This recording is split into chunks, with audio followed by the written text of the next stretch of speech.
Assalamualaikum warahmatullahi wabarakatuh. Innal hamdalillah nahmaduhu wa nasta'inuhu wa nastaghfiruh wa na'udzu billahi min shururi anfusina wa sayyiati a'malina. من يهده الله فلا مضل له ومن يضلل فلا هادي له أشهد أن لا إله إلا الله وحده لا شريك له وأشهد أن محمدا عبده ورسوله قال الله تعالى يا أيها الذين آمنوا اتقوا الله حق تقاته ولا تموتن إلا وأنتم مسلمون فإن أصدق الحديث كتاب الله وخير الهدى هدى النبي صلى الله عليه وسلم وشر الأمور محدثاتها وكل محدثة بدعة وكل بدعة ضلالة وكل ضلالة في النار. Kaum muslimin wal muslimat, a'azani wa azakumullah. Kita masih melanjutkan pembahasan fitnah yang pernah muncul pada zaman sahabat radhiyallahu anhum, yaitu wafatnya beliau, yang mana para sahabat berpecah menjadi 3. Namun alhamdulillah semuanya kembali kepada ilmu, maka akhirnya tidak ada satu huru-hara dan juga kerusakan, semuanya kembali kepada sunnahnya Rasulullah sallallahu alaihi wasallam. Maka yang dapat kita ambil manfaat dari peristiwanya para sahabat ini, yaitu sebagaimana dikatakan oleh pensyarahnya, as-sam'u wat ta'atu liwulatil umur. Wajib mendengarkan dan mentaati kepada pemimpinnya. Wajib dan mendengarkan, mentaati kepada pemimpinnya. Maknanya pada saat itu orang yang dituakan setelah dia meninggal dunia adalah sahabat Abu Bakar radhiyallahu anhu. Maka ketika sahabat Abu Bakar radhiyallahu anhu pada masa beliau masih hidup, sering yaitu mewakili beliau untuk menjadi imam ketika beliau dalam keadaan udzur, dan juga sering menemani beliau di dalam safarnya, sehingga para sahabat memilihnya sahabat Abu Bakar radhiyallahu anhu untuk menjadi khalifah setelah Rasulullah sallallahu alaihi wasallam, dan itu adalah kesepakatan semua ulama sunnah.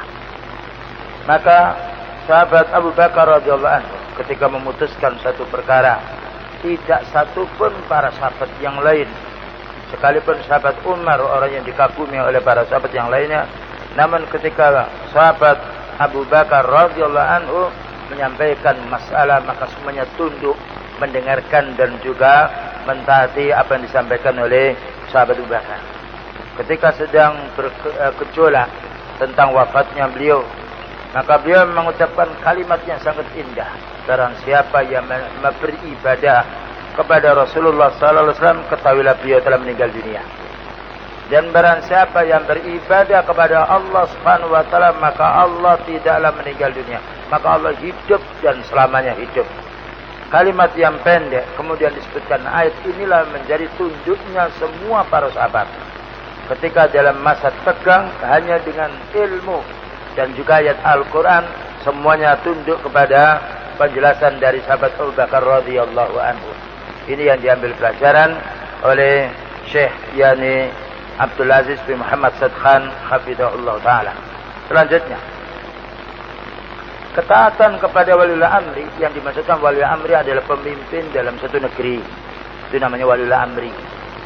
Karena waliul amri adalah ada 2 kalau kita sebut di dalam Al-Quran, yaitu yang mempunyai kekuasaan dan wilayah, dan juga yang mempunyai ilmu. Maka ulama adalah imamnya untuk orang-orang awam, yang ketika mereka minta penjelasan ilmu. Maka penguasa adalah imamnya orang-orang yang sifatnya untuk menyelesaikan perkara, yang mana dengan ilmu tanpa ada kekuasaan tidak akan bisa berjalan. Maka hukum Allah Ta'ala akan berjalan apabila ditunjang oleh waliul amri. Ini perlu difahami. Jadi waliul amri bukanlah orang-orang yang sembunyi mengadakan baiat sembunyi, Nah, dan nanti akan meledak suatu saat, ini bukan. Namanya imam adalah nampak, dan itu yang disepakati oleh semua orang dalam satu negeri itu, maka itu dinamakan imam. Perkara mendengarkan dan mentaati ulil amri ini sangat penting, dijelaskan oleh Syekh, wa huwa minal umuril kabir fil manhaji mimma hasala minhu khilafun wa labsun fil harakatil islamiyah. Maka perkara ini adalah perkara yang sangat besar. Pentingnya kita kembali kepada prinsip ini. Pentingnya kembali pada prinsip ini, yang mana ini diselisih orang gerakan-gerakan.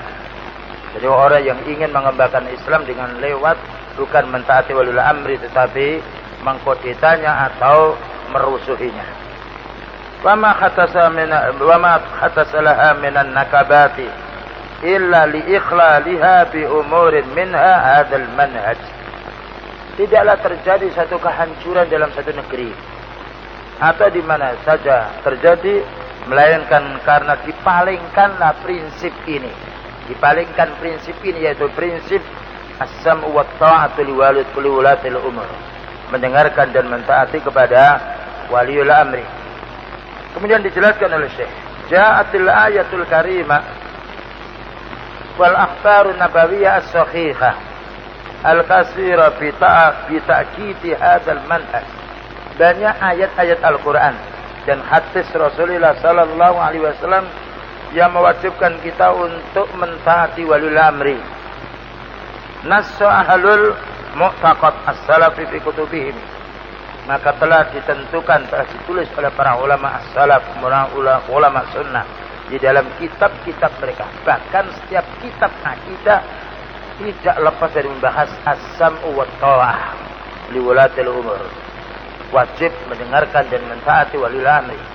Baik itu di akidah Thahawiyah, silakan baca, atau di akidah Al-Hamawiyah oleh Ibnu Taimiyah, atau pula yaitu kitab-kitab yaitu Fathul Majid, disebutkan pula di situ mentaati walil amri. Demikian juga akidah Ahlussunnah wal Jamaah. Demikian juga usul sunnah oleh Imam Ahmad rahimahullah taala. Demikian juga usulnya Imam Syafi'i rahimahullah taala. Semua kitab yang membahas masalah akidah dimasukkan prinsip ini, mendengarkan dan mentaati waliul amri, karena ini pokok sekali dan menjadi baiknya umat apabila mereka itu mau mentaatinya. Cuma umat di dalam mentaati waliul amri itu ada 3 macam. Pertama, qismun ja'ala wulatal umuri atau amri ma'sumina la yasduru minhum munkarun. Ada sekelompok kaum muslimin menjadikan waliul amri itu muqaddas, bersih, maksum, tidak boleh berbuat dosa. Seperti yaitu kelompok Syiah, Rafidah, dan juga yang lainnya. Kalau sudah waliul amri dari golongan sahabat Ali radhiyallahu anhu, maka itu maksum, tidak boleh salah, dan kedudukannya setara dengan kenabian, setara dengan utusan. Maka jelas ini adalah salah. Karena manusia dijelaskan oleh Rasulullah sallallahu alaihi wasallam, kullu bani Adam khata'un wa khairul khata'ina at-tawwabun. Setiap anak Adam adalah keliru, salah. Maka paling baiknya orang salah adalah bertobat. Jadi ada kelompok yang sifatnya kalau sudah diangkat pemimpinnya, maka dia harus sami'na wa ata'na semuanya. Tidak boleh salah imamnya. Yang dikatakan seperti qala Allah Ta'ala, seperti qala Nabi. Sehingga apabila ada yang menegur, menasihati pemimpinnya, dia bela sungkawa. Tidak boleh. Maka imam maksum dia. Nah, ini salah. Dan ini tidak benar. Karena yang maksum adalah para utusan Allah Ta'ala. Karena utusan Allah Ta'ala dasarnya wahyu. Sedangkan waliul amri kadangkala dia dasarnya wahyu, kadangkala tidak. Dan banyak hawa nafsunya yang muncul daripada yaitu kembali kepada wahyu. Maka kelompok yang pertama adalah keliru, yungkaru hatta nushahum hatta nasuhahum.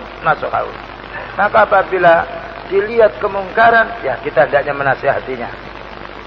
Yang nomor 2, wa qismun akhar yatasawwafu wa yatasaddaru wa yatatabba'u akhta'ahu. Ada kelompok yang lain yang mana menyikapi pemimpinnya, dicari-cari kesalahannya. Wa yatatabba'u akhta'ahum, dicari-cari kesalahannya, apa kesalahannya. Dan ini juga salah, tidak ada dalil kita harus mencari kesalahan.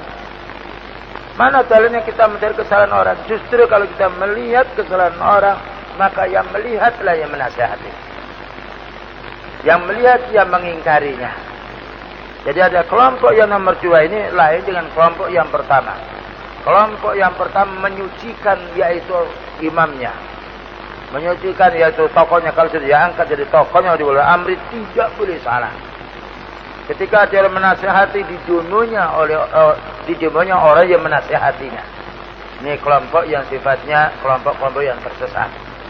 Dan ada pula kelompok yang naudzubillah min dzalik jadi kaum muslimin pula selalu mencari-cari mendikti kesalahannya imamnya atau pemimpinnya. Maka ini pun juga salah, dan ini adalah warisan kelompok Khawarij yang mengkafirkan sahabat Ali radhiyallahu anhu. Padahal sahabat Ali radhiyallahu anhu adalah salah satu di antara 10 yang dijanjikan ya, oleh Nabi Muhammad SAW masuk di dalam surga. Bagaimana dikafirkannya? Maka para sahabat pada saat itu tidak mengkafirkan sahabat Abu Bakar radhiyallahu anhu, kecuali orang Syiah.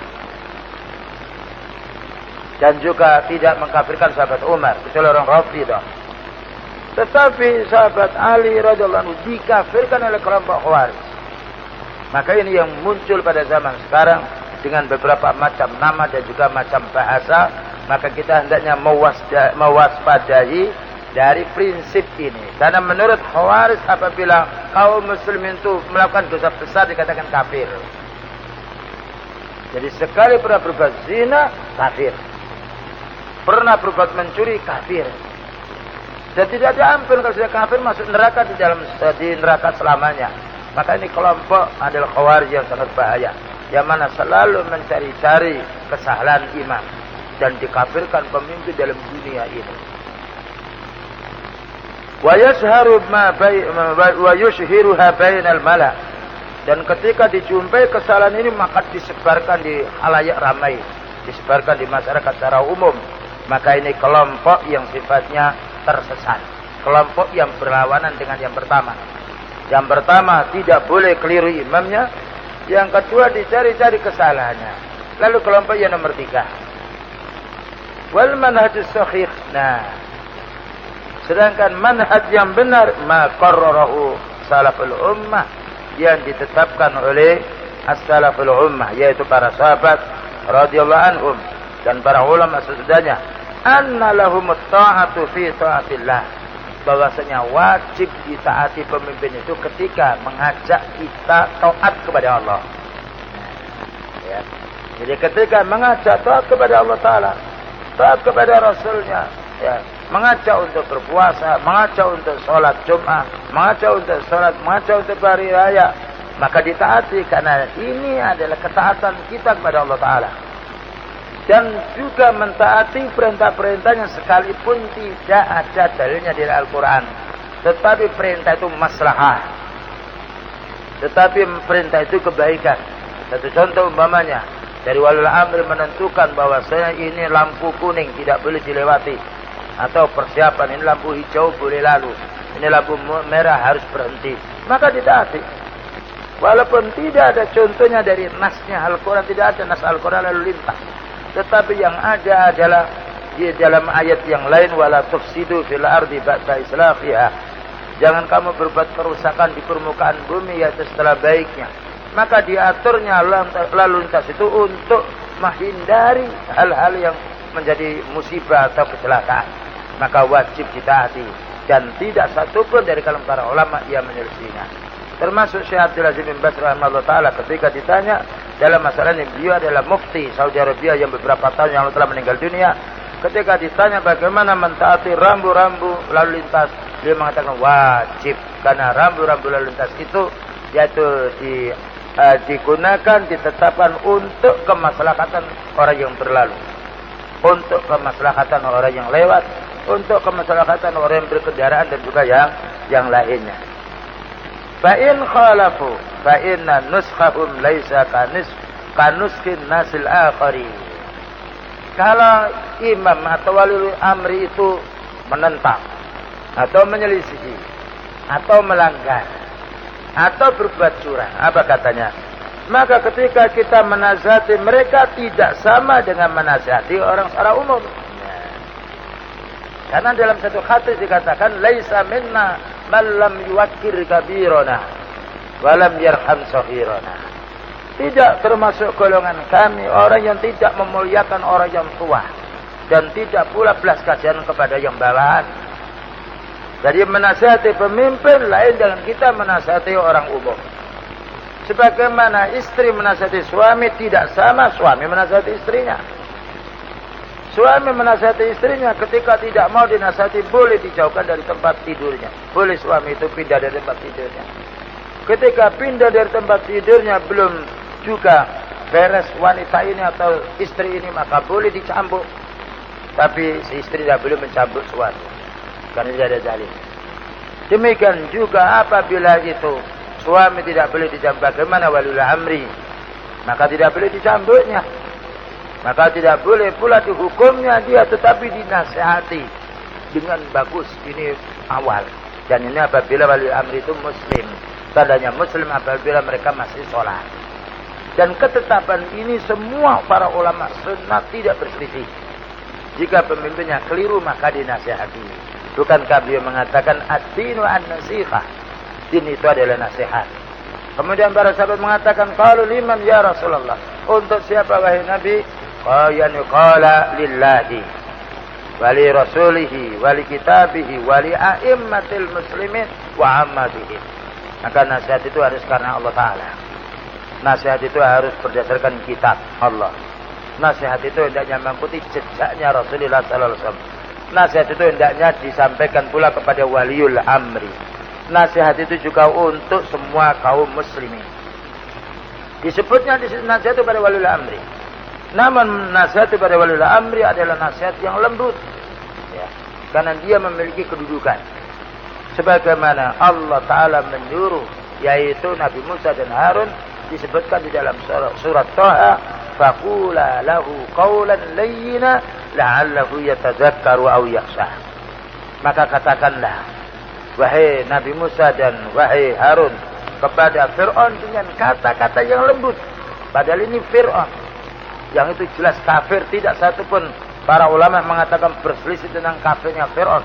Bahkan puncaknya orang musyrik yang mengaku dirinya itu Tuhan. Tetapi Allah Subhanahu wa taala menyuruhnya Nabi Musa dan Nabi Harun menasihati dengan lembut. Sekalipun toh tidak berhasil nasihat itu. Ini kembali kepada sunnah. Dan begitu para sahabat radhiyallahu anhum ketika ada pemimpin yang keliru dinasihatinya dengan lembut. Sebagaimana yaitu Khalifah Umar radhiyallahu anhu ketika bersikeras siapa yang mengatakan Rasulullah SAW meninggal dunia, aku akan penggal lehernya.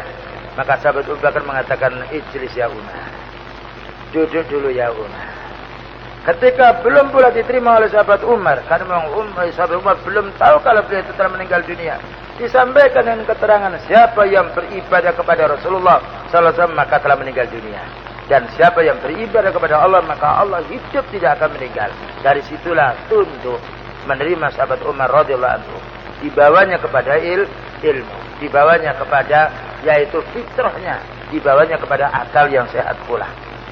Selanjutnya, mengapa kita menasihati pemimpin tidak sama dengan yang lainnya? Li'anna manzid latahum takhtalifu. Karena kedudukan mereka itu berbeda. Kedudukan mereka berbeda. Allah memerintahkan kita untuk mendengarkan dan mentaati ulil amri. Tapi Allah tidak memerintahkan kita untuk mendengarkan dan mentaati orang umum. Allah mengatakan dalam surat An-Nisa nomor 59, ya ayyuhalladzina amanu atiiullaha wa atiiur rasul wa ulil amri minkum. Bukan wan nasi, tapi wa ulil amri minkum. Jadi kedudukan walil amri disebut oleh Allah Subhanahu wa taala. Bahkan juga disebut oleh Rasulullah sallallahu alaihi wasallam. Wa laisa hadza minal mudahana. Tetapi bukan berarti kita itu pengecut. Ya, mencari muka kepada pemimpin supaya yaitu supaya dihargai. Tidak, kita sampaikan sekalipun pahit dirasakan itu, kita sampaikan dengan sebenarnya bahwa ini adalah salah, tapi dengan kalimat yang lembut. Bukankah ada hadis afdalul jihadi kalimatu adlin 'inda sultanin jair. Puncaknya jihad adalah kata-kata yang bagus, kalimatu adlin, kalimat yang benar di hadapan pemimpin yang curang. Jadi bukan di situ diperdaya, enggak, kalimat adlin. Kalimat yang benar. Karena orang apabila dinasihati dia akan berpikir terlebih dahulu. Maka ini contoh dari Rasulullah sallallahu alaihi wasallam. Bal hadza minal hikmah, tetapi harus dinasihati dengan lembut. Wandur ila wasiyati Rasul sallallahu alaihi wasallam li ashabihi. Ya. Maka lihatlah wasiat Rasulullah sallallahu alaihi wasallam kepada sahabatnya. Apa katanya? Isma'u wa ati'u wa in istu'mila 'alaikum 'abdun khabasyiyun. Apa katanya beliau? Dengarkanlah dan taatilah pemimpinmu itu, sekalipun kalian itu dipimpin oleh budak Habsyi. Seandainya jadi pemimpin itu budak Habsyi, maka tetap wajib ditaati. Karena masalahnya bukan budaknya, tapi karena kedudukannya. Namun itu seandainya pemimpin jadi budak, tetap harus ditaati. Seandainya pemimpin itu, ya, wanita umpamanya, ya, yang itu jelas tidak boleh secara syar'i, ya, karena harus laki-laki. Tetapi ketika tidak mungkin, tapi mereka yang maju umpamanya, apabila memerintahkan yang hak maka wajib dilaksanakan. Karena perintahnya, bukan karena pribadinya. Sebagaimana seadanya itu budak Habsyi, maka beliau mengatakan isma'u wa ati'u. Mungkin ada orang yang sifatnya bertanya, pemimpin dulu kan lain dengan sekarang. Pemimpin sekarang kan banyak curang, tidak tahu ini, tidak tahu itu. Baik, jawabannya bagaimana? Rasulullah sallallahu alaihi wasallam bersabda, yang hadis itu diriwayatkan oleh Imam Muslim, yaitu 6 halaman 20. Maka beliau mengatakan, yakunu ba'di a'immatun. Yakunu ba'di a'immatun. Akan ada setelah aku meninggal dunia ini, katanya beliau, para pemimpin. La yahtaduna bihidayah. Pemimpin itu tidak mau menggiring umatnya dengan petunjukku. Ya. Akan datang pemimpin mereka tidak peduli dengan sunnahku, tidak mau menunjukkan umat dengan petunjukku. Wala yastannuna bi sunnati, dan tidak pula menggiring umat dengan sunnahku. Ini juga jelas kan. Jadi akan datang yaitu nanti walil amri yang mana memimpin umat bukan dengan petunjuknya Rasulullah sallallahu alaihi wasallam.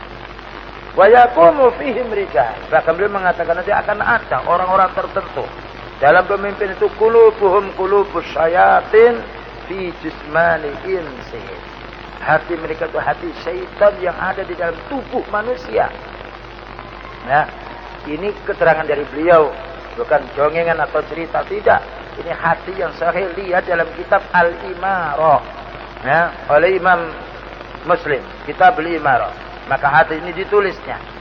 Lalu ketika sahabat Hudzaifah ibn al-Yaman mendengar keterangan dari Nabi ini sungguh sangat menyedihkan.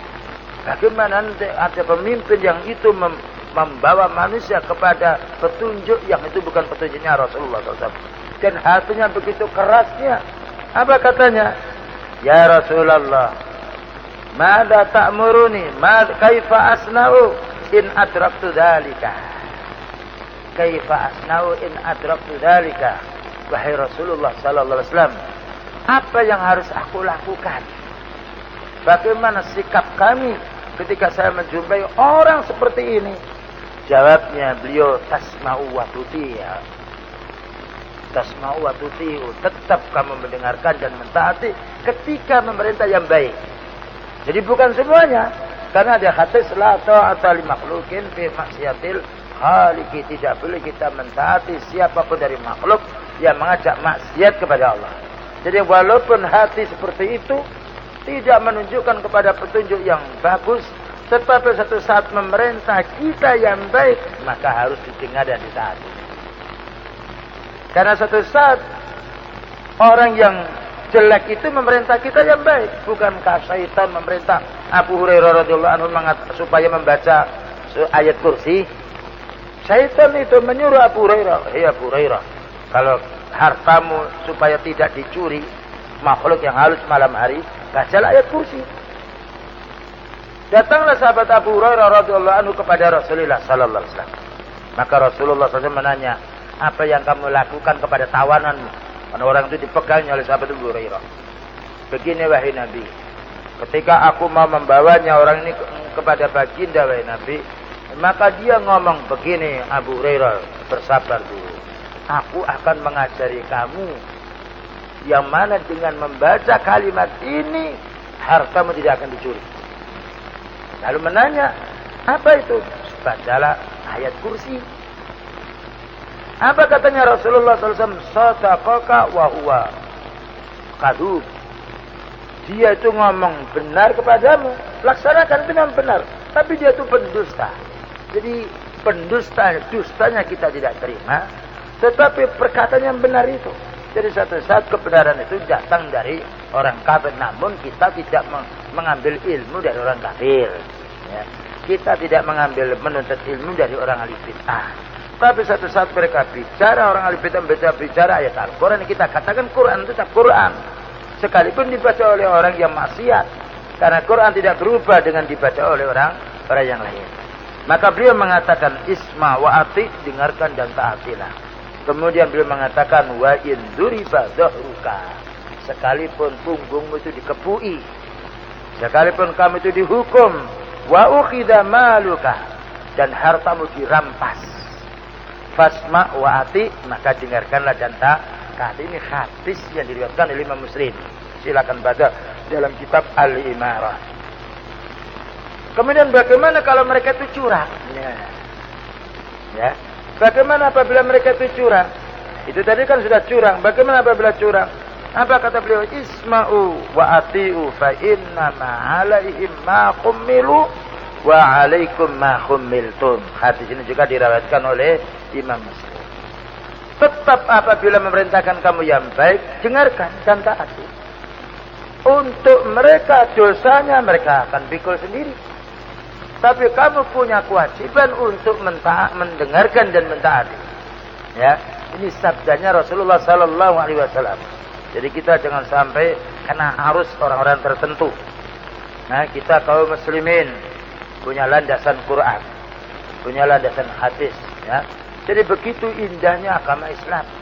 Maka apabila orang Islam itu merusak, maka itu bukan Islamnya, tapi manusia yang dirusak oleh hawa nafsunya. Ya, karena beliau memberi penjelasan kepada kita demikian.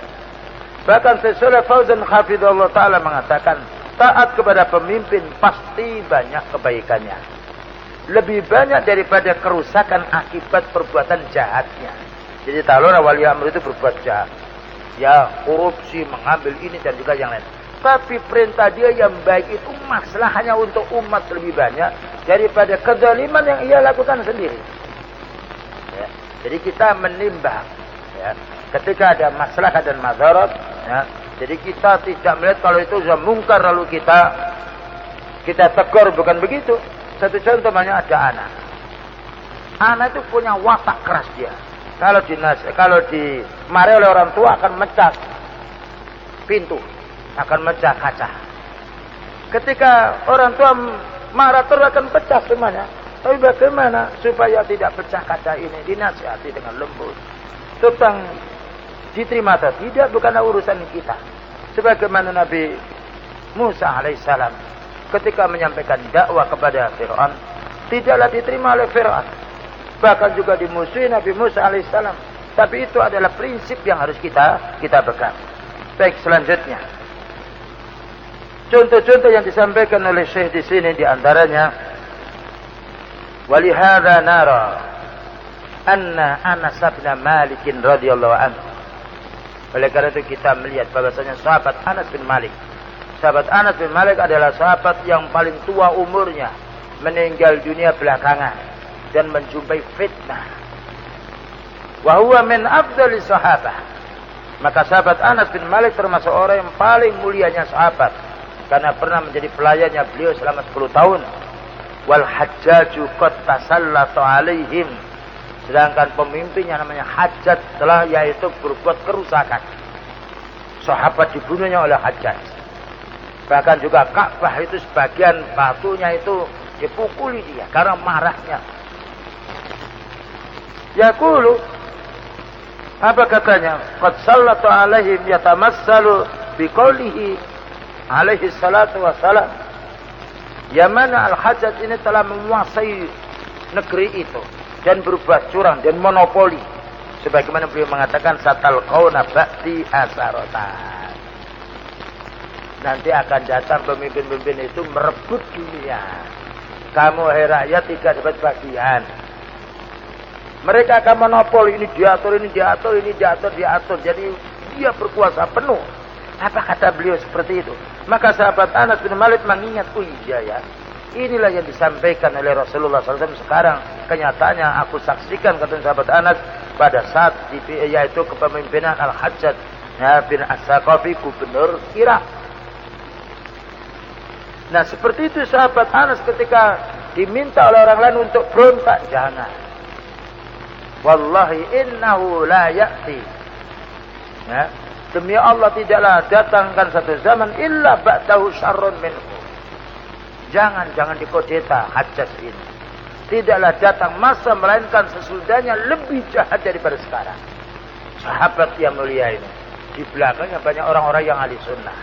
Maka ketika orang ahli sunnah ini menyuruh sahabat yaitu Anas bin Malik segera mengambil keputusan untuk segera menyergap Hajjaj bin Yusuf As-Saqafi ini, maka tidaklah jadi. Maka tidak dilayani oleh sahabat Anas bin Malik. Karena apabila terjadi kerusuhan, maka kehancuran umat lebih banyak daripada zalimnya Hajjaj bin Yusuf As-Saqafi ini. Ini prinsipnya sahabat Anas radhiyallahu anhu. Dan itu tidak ditentang oleh sahabat yang lain. Contoh yang lain. Contoh Imam Ahmad rahimahullah ta'ala. Imam Ahmad kena fitnah saat itu.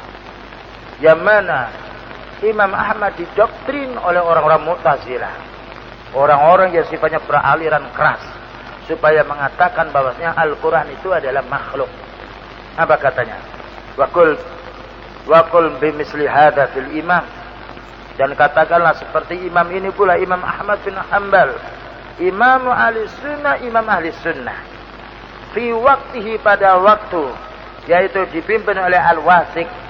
Ya, yaitu sesudah Al-Ma'mun. Lalu dipimpin setelah itu Al-Muqtadi. Kemudian juga Al-Wasiq.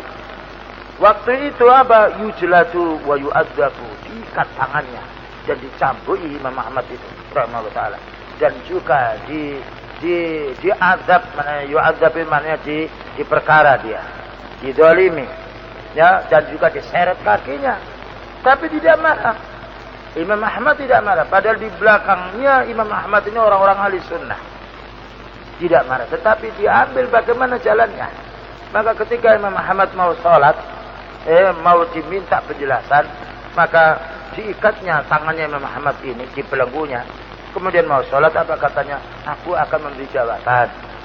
Tapi lepaskan tanganku ini. Aku mau sholat. Ambilkan air, aku tidak lari, ambilkan air, aku mau sholat. Bayangkan di penjara tetap sholat. Kemudian datanglah Al-Wasiq ini, disampaikan salam, Assalamualaikum. Tidak menjawab Al-Wasiq ini. Ya, angkuh dia. Ya, Assalamualaikum, tidak menjawab. Apa Imam Ahmad? Imam Ahmad tidak diam, tidak marah. Allah mengatakan, nah berdalil, wa idha khuyyitum bitahiyyatin fahayyu bi'ahsana minha aw rudduha. Apabila kamu disampaikan salam, maka hendaklah menjawab yang lebih baik atau setimpalnya. Dan juga beliau mengatakan raddus salam, jawablah salam itu. Disampaikan tidak diam Imam Ahmad, berdalil pada saat dia di perkaranya. Maka ketika disampaikan dua dalil ini, apa katanya Al-Imam Al-Wasiq tadi? Waalaikumsalam. Menjawab, yang asalnya tidak menjawab. Dikasih dalil. Sekalipun tangan itu diikat. Tidak marah. Karena apa? Kemarahan orang nanti akan membawa kemarahan imam lebih bahaya daripada kemarahannya Imam Ahmad. Bukan berarti Imam Ahmad tidak mengerti. Paham.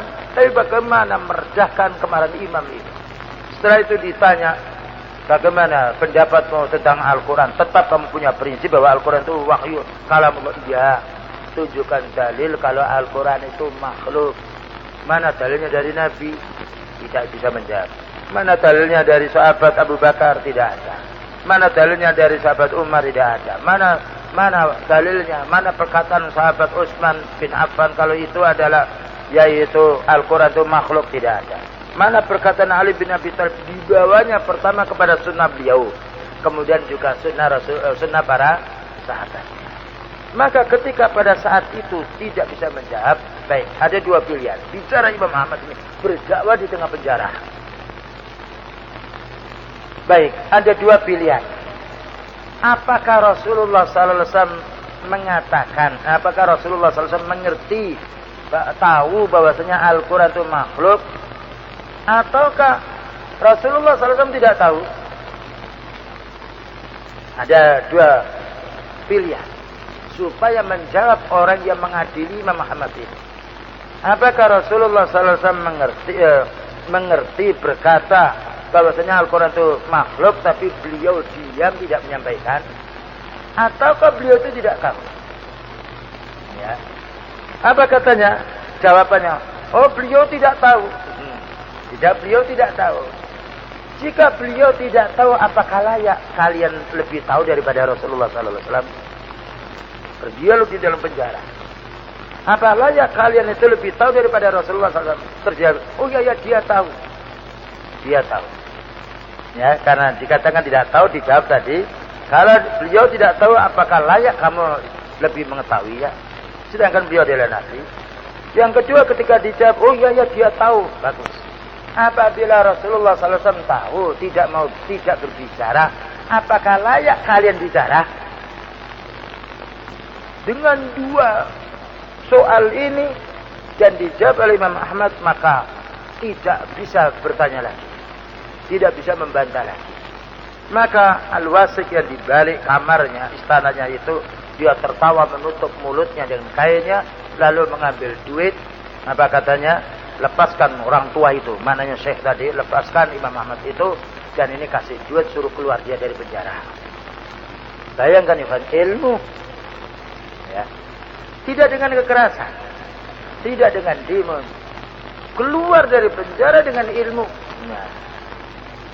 Ditanyanya, disampaikan dengan ilmu. Dan tidak membawa kerusakan imam. Tidak membawa panasnya hati imam. Karena ketika berdialog, ketika bantah-bantahan dengan Ibnu Abi Daud, dan Ibnu Abi Daud kalah, maka setelah itu Ibnu Abi Daud tidak lagi mau membantah para ulama sunnah. Karena ketika sudah tidak bisa menjawab pertanyaan sahabat Imam Ahmad rahimahullah ta'ala, maka yang lainnya tidak mau lagi. Dan ini kebaikan Imam Ahmad, mentaati walil amri. Dia walaupun dianiaya, didalimi, tapi menang.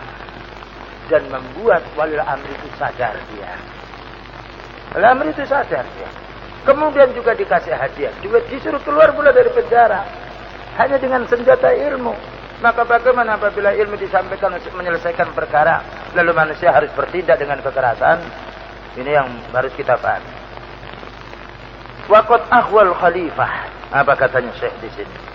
Waqad ahwal khalifah wa aqamal qawla bi khalqil Qur'an.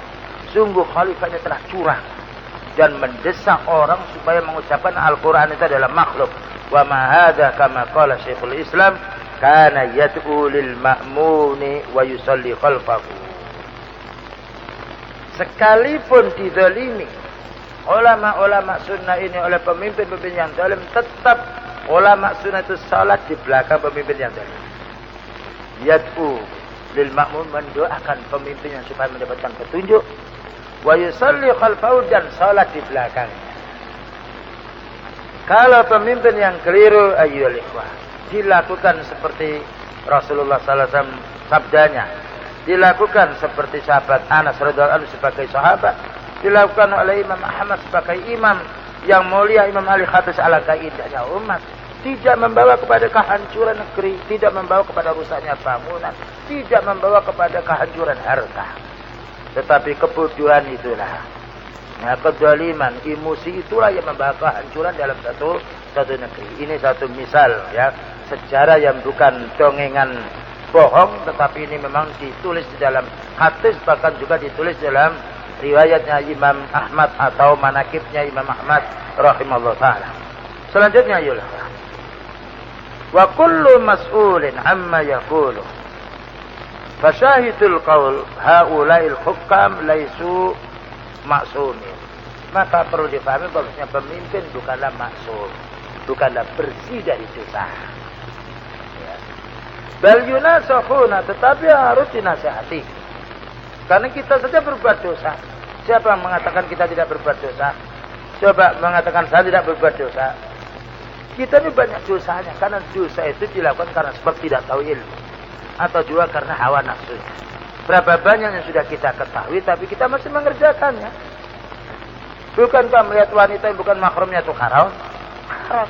Tapi suatu saat kita masih melihatnya. Ya. Apakah demikian itu lalu dikatakan kita kafir?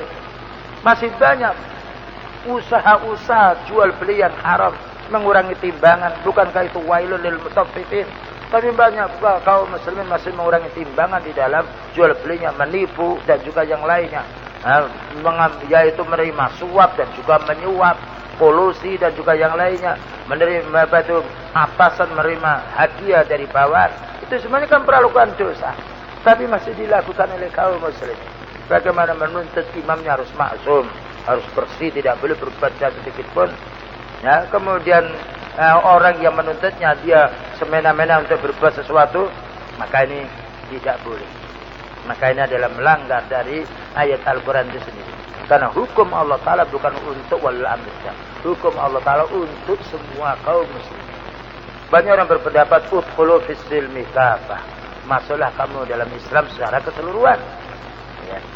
Ada orang menyampaikan itu. Baik, saya tanya, ayat ini untuk waliul amri apa untuk kita dan untuk kalian semuanya? Diam-diam. Ayat ini untuk kita semuanya. Maknanya kita bagaimana menjadi orang yang udkhulu fis silmi kafah, masuk di dalam Islam secara keseluruhan. Tapi mereka memahami ayat itu untuk orang-orang tertentu. Tidak. Maka inilah kesalahan di antara mereka. Wa ma ajmala ma qalahul Barbari. Alangkah indahnya yang disampaikan oleh Imam Barbari. Idza ra'aita ar-rajula yad'u lis-sultani bis-salahi fa'lam annahu sahibus sunnah insyaallah. Imam Ahli Sunnah mengatakan, kalau kamu melihat orang yang mendoakan baik pemimpinnya, pemimpin yang didoakan baik, maka ketahuilah dia itu orang ahli sunnah insyaallah. Wa idza ra'aitahu yad'u 'ala sultan fa'lam annahu sahibu hawa. Kalau kamu melihat orang yang mencaci pemimpinnya, mendoakan jelek pemimpinnya, ketahuilah itu orang yang penyembah hawa nafsu. Oleh karena itu ulama-ulama Saudi ketika berkhutbah ya di Masjidil Haram, Masjid Nabawi, senantiasa akhir khutbahnya mendoakan pemimpinnya supaya menjadi baik. Ya Allah, berilah petunjuk waliul amri ini. Ya Allah, tunjukkan jalan yang lurus. Karena baik dengan petunjuk itu maka akan membimbing umat dengan kebaikan. Baik, itulah jamaah yang dimuliakan oleh Allah Ta'ala. Beberapa hal yang disampaikan kita mengambil faedah dari peristiwanya sahabat ketika dihadapkan dengan fitnah, yaitu para sahabat kembali sami'na wa ata'na, kita dengarkan dan mentaati para waliul amri yang pada saat itu adalah sahabat Abu Bakar radhiyallahu anhu. Mudah-mudahan keterangan yang singkat ini Allah Subhanahu wa taala memberi taufik dan hidayah kepada kita semuanya. Demikian juga memberi taufik dan hidayah kepada pemimpin-pemimpin dalam negeri ini dan juga para ulamanya, dan mengampuni dosa-dosanya yang lalu, dan semoga kita tetap mendapatkan taufiknya. Wassallallahu ala nabiyyina Muhammadin wa ala alihi wa sahbihi wasallam. Subhanakallahumma wa bihamdika asyhadu an la ilaha illa anta astaghfiruka wa atubu ilaik. Wassalamu alaikum warahmatullahi wabarakatuh.